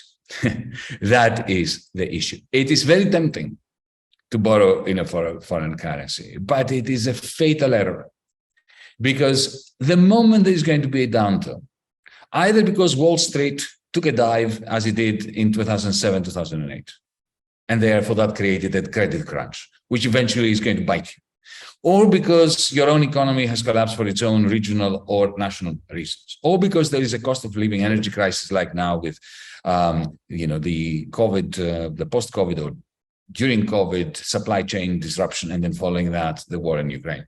Whatever the cause of the credit crunch is, you are going to be utterly destroyed if you have borrowed in foreign currency.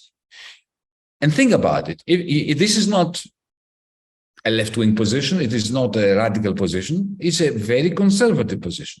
You should borrow in your own currency, because that is how you impose upon yourself parsimony, and how you impose upon yourself limits upon how much you can borrow.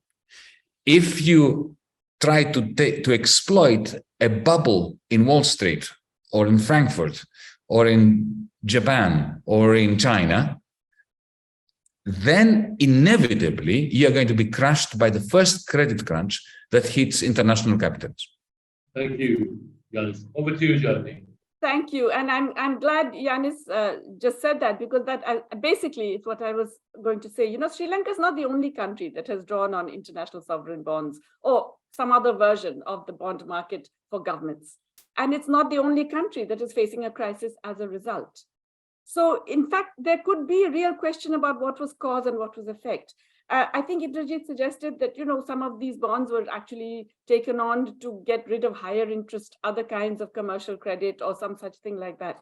But if you look at the data, the massive increase in sovereign debt really occurs after Sri Lanka seriously takes on ISBs. And that is a period when everybody is tempted, as Yanis said, because you're getting very low interest rates. There's all this liquidity sloshing around the globe. Everyone's anxious to see it. Everyone is saying Sri Lanka is great. It's this wonderful economy. It's being topped up by the financial markets and the global financial press. So yes, there is this temptation, and it was taken. So in fact, I just looked at it. Sovereign bonds in 2016, it was 553 million only. It goes up to 2020, it goes up to 2024 by 2020. In other words, it's doubling every 5 years. Okay, why is that doubling happening? What's the debt going for? As you mentioned, it's all fungible money. Isn't it a government that is so excited by the possibility of borrowing so cheap and having apparently limitless access to these funds, then emboldened to spend in all kinds of ways, which we now know were extremely problematic and possibly corrupt, and often, and many people in Sri Lanka are referring to it as odious debt, simply because it was largely cornered by corrupt politicians. So in other words, the ISBs, the problem is partly that they get very attractive when global liquidity conditions allow it, which is all to do with the macroeconomic policies of the advanced economies. But then they enable certain kinds of behavior. There's a real moral hazard that emerges from this. Once you get that crisis, which is going to come, whatever you say, as Yanis pointed out, something or the other is going to bring on that crisis, then it's a massive problem to sort it out, because bondholders can really mess up restructuring. I mean, ask any Argentine finance minister how bondholding can mess up your restructuring process. And so clearly there is a problem with these ISBs. But again, Sri Lanka is not the only country that's done it. We have 58 countries in debt distress, of which a greater part of the distress comes from the fact that they borrowed heavily in global bond markets at a time when the going was good. So yes, there is a problem with these bonds. Now that you're in there, how do you resolve that? Now that you, if I could just finish my point, now that you're in there, how do you resolve that? And somebody had mentioned a point about, the restructuring. And I just want to raise this point. The British colonial government in India had a rule for all their debt commissions. There were about 7 debt commissions during the colonial government. Okay, so bad guys. But they had a rule. All interest payments together should not exceed the principal. It's a fairly reasonable, ethical position.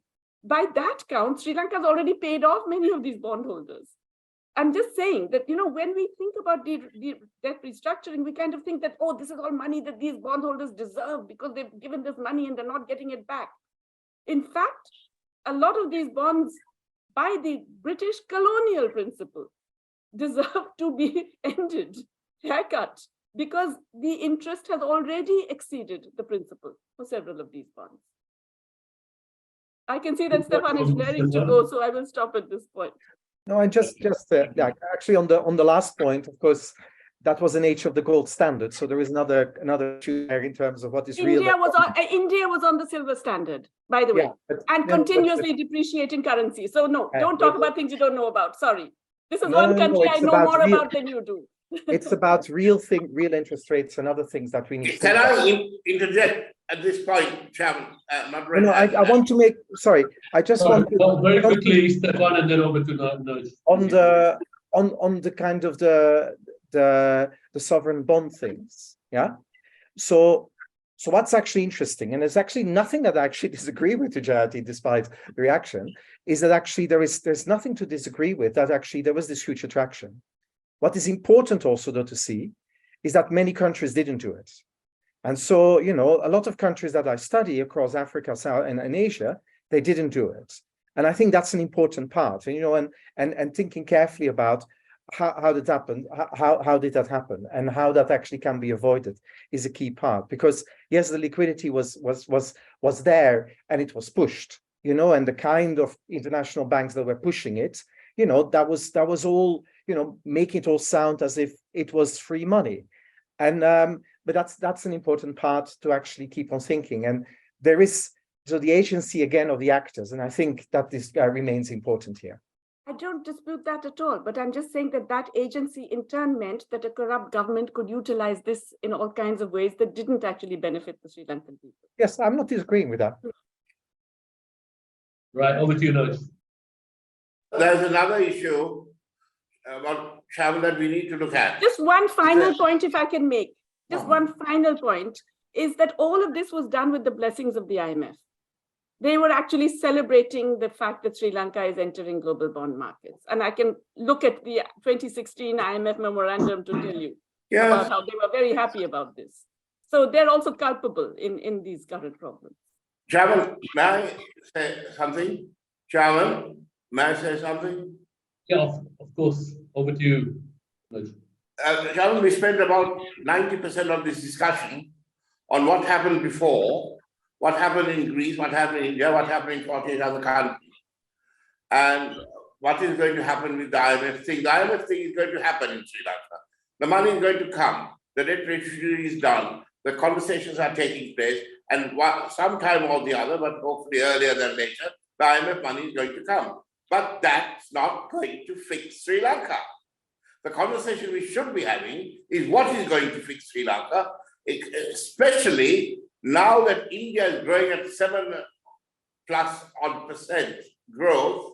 India is in a boom point, and here is little old Sri Lanka dragging its feet when it should be actually enjoying the thrust of the Indian economy taking off and being sucked into that whirlwind of growth that India is generating. And if Sri Lanka cannot catch that, the wind of that, then it's gone to another place. So what we need to do is to understand what's happening around the neighborhood of Sri Lanka, to work very hard to be partners with the growth sectors that are happening around the Indian Ocean, and be able to have the ability to invest, develop, and catch the wind. India is going to double its GDP. Every 5 years, it's putting $1 trillion into its GDP, 5 years. Then it'll be 4 years, then it'll be 2 years. It'll have, at the moment, from 3.5 trillion, it'll be at 5 to 6 trillion in a short time. Where is Sri Lanka? A few kilometers away from it, unless we catch it and we are ready to be a part of that adventure. So if we want to have a debate and a serious debate about what we are going to do with for Sri Lanka and what Sri Lanka could do with the international community and what international FDI, foreign direct investment, could do in Sri Lanka to access that Indian market, because Sri Lanka has a free trade agreement with India, which is utterly unused, utterly. You know, I really wish your assessment of the Indian economy were correct. I mean, I really wish with all my heart that what you're saying about India. Well, I know. Oh, dear God. Anyway, let's not get into Indian politics. Roshan, I have a quick two-hander, if I may. I must say I fully support what Niranjan is saying. We can debate whether India is going to grow by 4 or 5% or whether it's going to grow by 8 or 10%, but it is going to be the fastest growing large economy. It has the very favorable demographics in a way that the other large economies don't have. And so it is going to grow. And if you look at what happened when first Japan and then China grew, what happened to all the countries in the region? They were able to plug into the Chinese supply chains and they were all pulled along. Now, Indian manufacturing was not very large, and also it was very inward looking. Now, the avowed intention of the current Indian government is to make itself a global supply chain hub. If that happens, there have to be opportunities for countries in the region. And for us, being in the South, the 5 southern states of India are the most dynamic. So we are well positioned. But the most important thing is this: we have had proximity to India for forever. However, both countries had extremely poor infrastructure. So the transaction cost of cross-border economic activity was extremely high. But now the roads in both countries are improving, the airports, the ports in both countries, the infrastructure is improving and transaction costs are coming down. And India is positioning itself as a global supply chain hub. Sitting 20 miles south of India, there has to be, as Niranjan is absolutely right, there have to be massive opportunities for a country like Sri Lanka. We have to find a way of plugging into it. To be honest, to reiterate that, I think Sri Lanka has been riding with India, being in the private sector in Colombo. Colombo team has a lot of interaction with India. So Sri Lanka certainly has, and India has been somewhat of a blessing, not just India, but other regional peers who've been growing at 5, 6, 7%, where Sri Lanka has now fallen back. Maldives also has the highest per capita GDP in the whole region. So if we do get our own house in order, Sri Lanka, then obviously the potential to ride on the wave will be greater. I think China slowing down has been a major issue, and not just in trade, but tourism. China was the number 1 source of tourism. And when they locked down, the entire tourism industry felt the impact of that. I think they have just started returning as China has reopened. So these impacts are very real. Sorry, Jayati, you wanted to say something else on this? No, okay. No, that was an earlier hand. I have been told that we only have another 12 minutes. So because apparently people have other commitments, etc. So before I give it over to for the vote of thanks, I'd like each of you just a 1 minute of forecast for Sri Lanka and the global economy for the next 5 years. Sorry if it's asking for too much to give all of that in 1 minute, but that's a challenge. Starting with Stepan, and I'll include Sir Peter on this as well. 1 minute assessment for Sri Lanka and the global economy for the next several years, medium term. I would be very rich if I gave you a correct prediction for the global economy. But what it seems to me from Sri Lanka is that, of course, it goes through this really deep crisis. When you look across the globe of countries have gone through this is usually the moment when either you make the choices that you set up your growth in the longer term or you don't. And actually, these are the key moments. So I can be optimistic, even though it's a deep crisis, the potential of this country, where it is located in the region, the GDP per capita is still close to double or whatever it is to India's. this is a country that can actually still have a very, has a lot of potential. It is all about, how do you manage and how do you keep that consensus or find some consensus politically and otherwise to actually go through it, because it will be messy. But the potential remains very high. And I don't think it has to be now 10 years of stuck in the economy. I don't think that the IMF will be the cause of being stuck. I'm actually of the opinion that if you're not careful not to restore macroeconomic stability, do what Nigeria did, refuse to go to the IMF 10 years ago, 10 years total stagnation, the largest extreme poverty in the world. You need to do something, but you need to have a good constructive growth plan and not just focus on the stability. Thank you, Stepan. Very interesting. Sir Peter, would you like to add anything? I think it has been a marvelous discussion. I think we've had some wonderful contributions from all of the panelists with a wide range of experience and knowledge. They've illustrated what a difficult road ahead it is for Sri Lanka, but I think they've also injected a considerable note of optimism that Sri Lanka has the ingredients to make progress, and that's those of us that love Sri Lanka is what we're waiting to see. So profound thanks to everybody for their contributions. Thank you, Sir Peter. Okay, over to you, Indrajith, very quickly.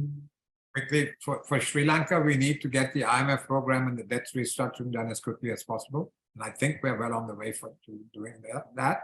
But as I said before, and as I think Professor Stepan just reiterated, you have to do both. You have to get the stabilization done, and you've got to do the structural reform to strengthen the growth framework of the economy. For the global economy, I think it's interesting to see how the deglobalization, the fracturing of the global economy, how it's going to play out, because it's going to have costs as well as opportunities. And we need to position ourselves in a way to limit the costs and take advantage of the opportunities.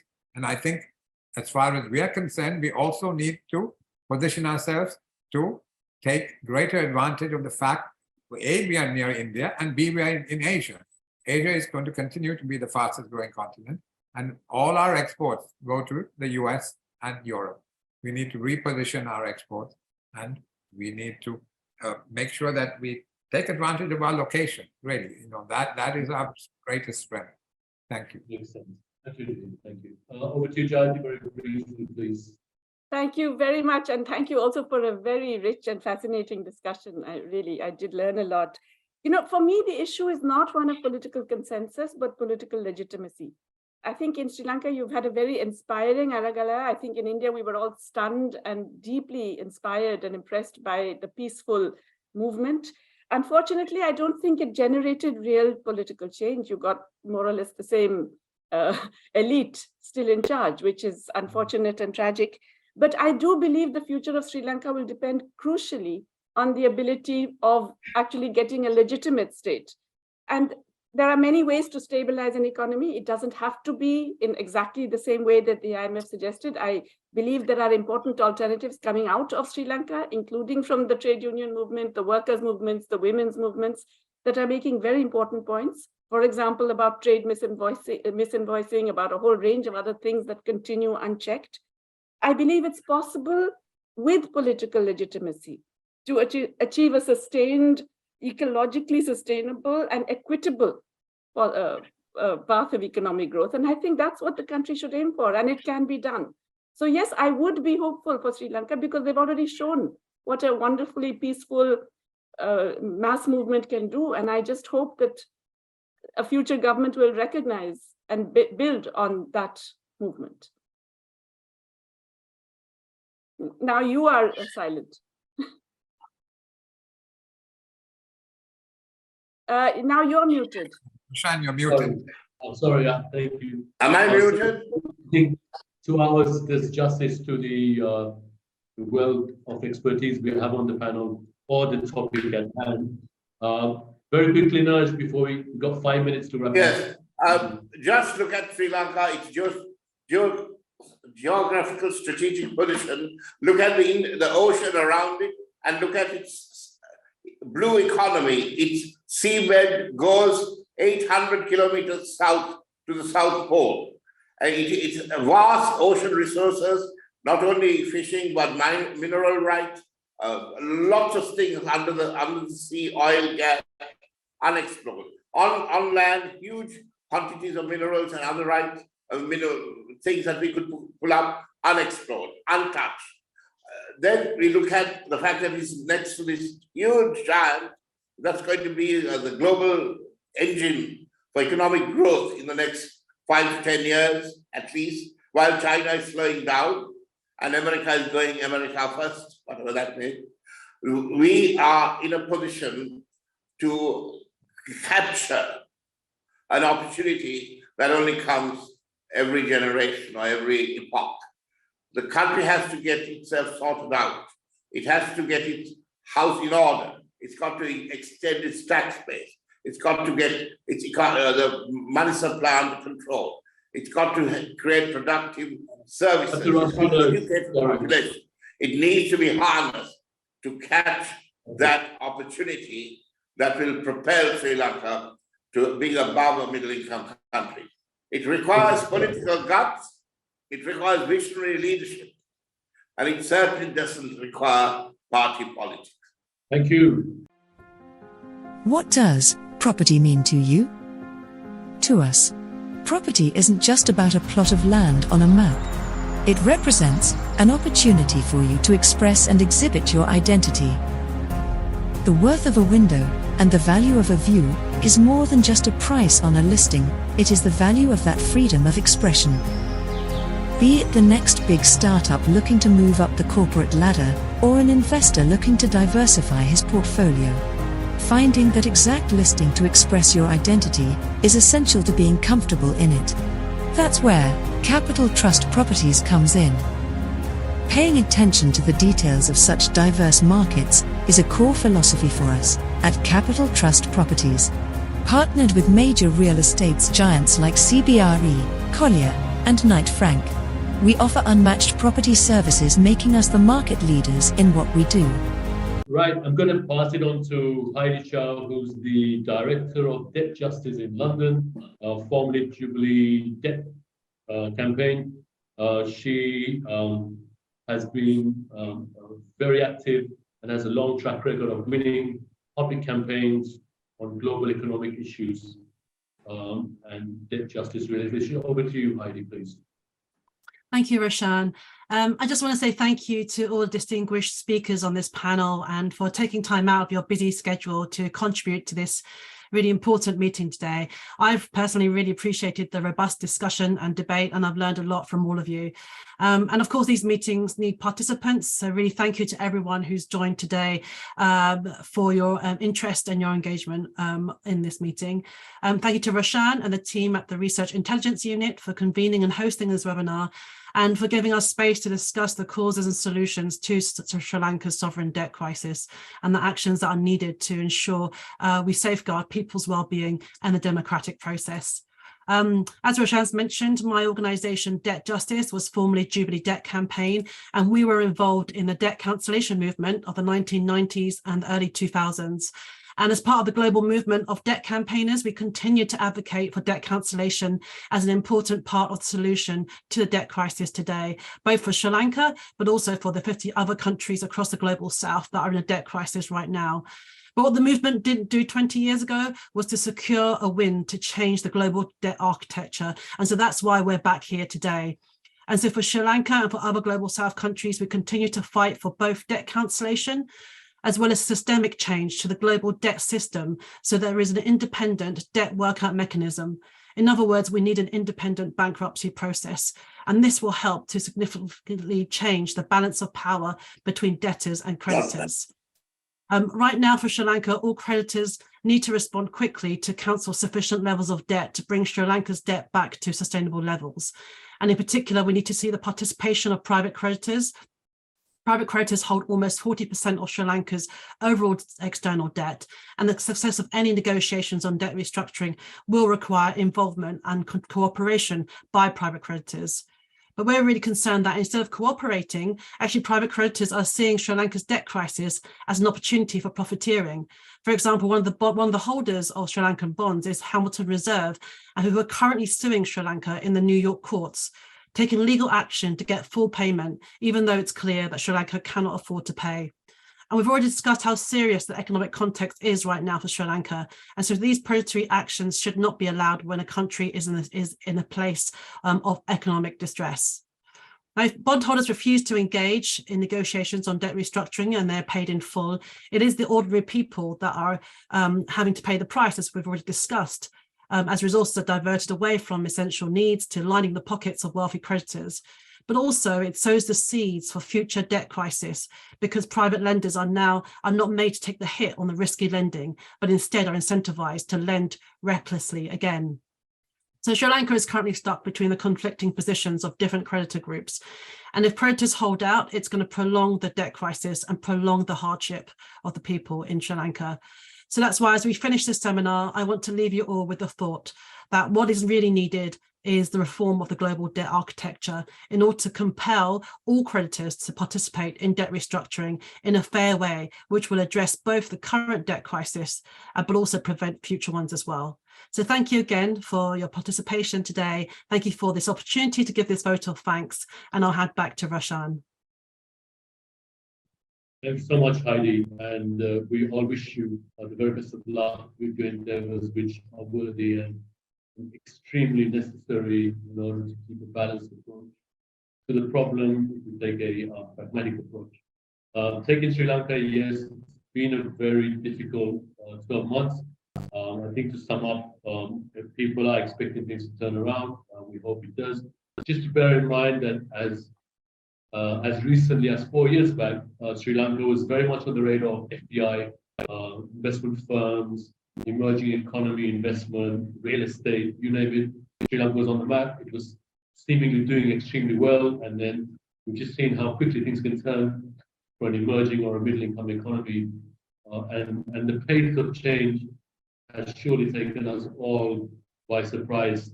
And I think that applies to Sri Lanka, but in many ways to the world, we have been shaken up in the last couple of years. Things are not good. I think just to clarify what Jayati said about inflation, food inflation is still actually at 60%. So the lower income groups out there definitely feeling this.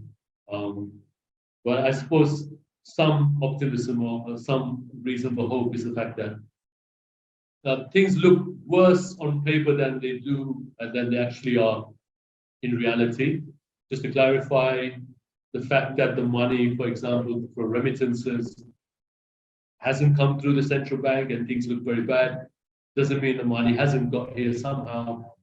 People are adopting coping strategies. So, but that's obviously not a good thing, because what we're seeing is a growth in the illicit economy, which again undermines the government, the tax base, and the whole idea of the sustainable approach. Again, we cannot do justice to the topic or to the wealth of expertise we have here today. This is our humble endeavor to try and make a contribution. I would very much hope that we would have a follow-up session with the people here.